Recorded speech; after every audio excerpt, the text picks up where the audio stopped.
Registration आणि documents uploading हे आपलं एकत्रितरित्या चालते. म्हणजेच तुम्हाला फर्स्ट स्टेप मध्ये तुमचा personal details, category details, academic details या सर्व फिल करायचे आहेत आणि फिल झाल्यानंतर याचे डॉक्युमेंटेशन आपल्याला करून घ्यायचं आहे. ठीक आहे. तर याच्यासाठी एकंदरीत सीईटी सेलने जो वेळ दिला आहे हा वेळ आहे 2 तारखेपासून 12 तारखेपर्यंत. ठीक आहे. या 2 तारखेपासून 12 तारखेमध्ये फक्त आणि फक्त रजिस्ट्रेशन, डॉक्युमेंट अपलोडिंग आणि डॉक्युमेंट व्हेरिफिकेशन असणार आहे.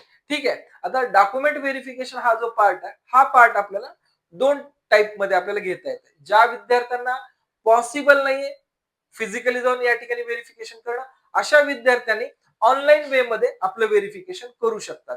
ज्या विद्यार्थ्यांना पॉसिबल आहे असे विद्यार्थी या ठिकाणी फिजिकल व्हेरिफिकेशन करू शकतात. दुसरा महत्वाचा पॉइंट आहे निदर्शनात येईल की प्रोव्हिजनल मेरिट लिस्ट म्हणजे प्रोव्हिजनल मेरिट लिस्ट म्हणजे काय एकंदरीत ते मी सांगून देईल.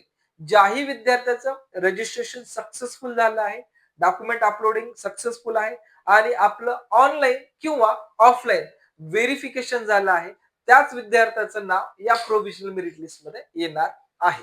ठीक आहे. आणि याच प्रोव्हिजनल मेरिट लिस्ट मध्ये आपल्याला या वर्षी नंबर ऑफ कॅन्डिडेट किती इंजिनिअरिंग प्रोसेस मध्ये पार्टिसिपेट करत आहेत याबद्दल माहिती मिळेल आणि यामध्येच आपल्याला आपला state rank, all India rank, category मधून अप्लाय केला असेल कॅटेगरी रँक, टीएफडब्ल्यूएस अप्लाय केला असेल तर टीएफडब्ल्यूएस रँक, अशा सर्व रँक या ठिकाणी आपल्याला डिस्प्ले होणार आहे.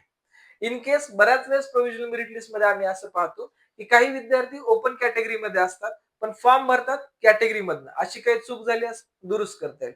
बरेच असे विद्यार्थी असतात कॅटेगरी मधून अप्लाय करतात पण काही documents like that non criminal भेटत नाही वेळेवर अथवा व्हॅलिडिटी सर्टिफिकेट मध्ये अडचण असतात, तर असेही आपल्याला या ठिकाणी मिळत नसतील तर आपल्याला ओपन टू कॅटेगरी आणि कॅटेगरी टू ओपन सुद्धा आपल्याला या ठिकाणी करेक्शन प्रोव्हिजनल मेरिट लिस्ट मध्ये आपल्याला डेफिनेटली